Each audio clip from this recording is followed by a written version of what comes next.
Assalamualaikum warahmatullahi wabarakatuh. Nama saya Fitri Fauzia, NPM saya 194305442. Di sini saya akan mengerjakan tugas dari mata kuliah patofisiologi. Di sini saya mengambil materi tentang etika, batuk dan bersin.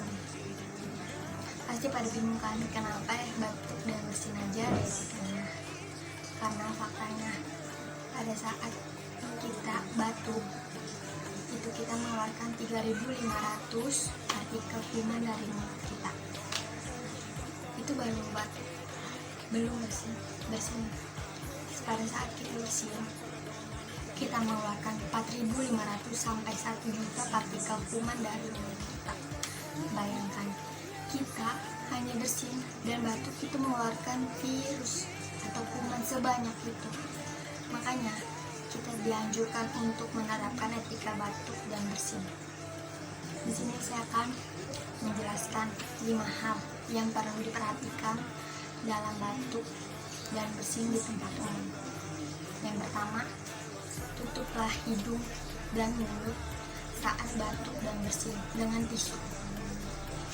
Saya kasih contoh untuk batuk.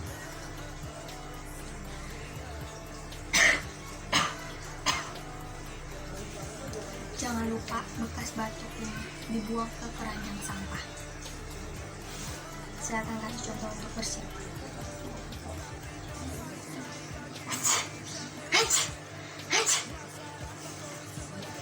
Jangan lupa bekas bersin ini dibuang ke tempat sampah. Yang kedua, kalau kita tidak mempunyai tisu, kita dapat memakai lengan atas kita atau yang biasa disebut sipan. Saya akan kasih contoh lagi.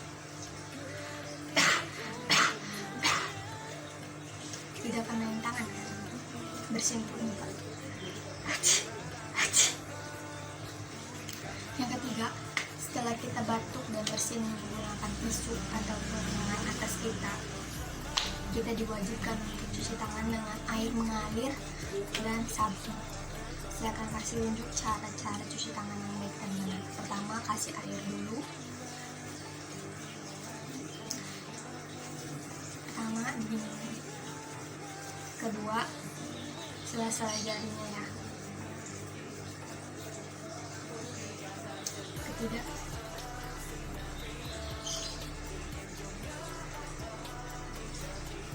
keempat, biar kuku-kuku kita juga ikut bersih.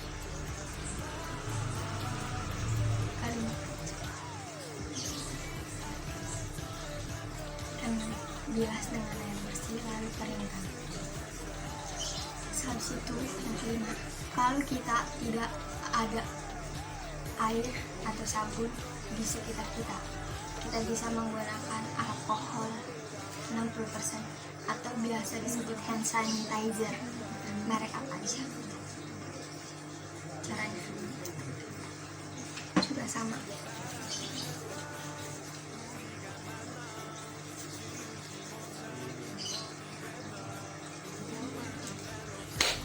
Nah, sudah bersih tangan kita setelah batuk dan bersin.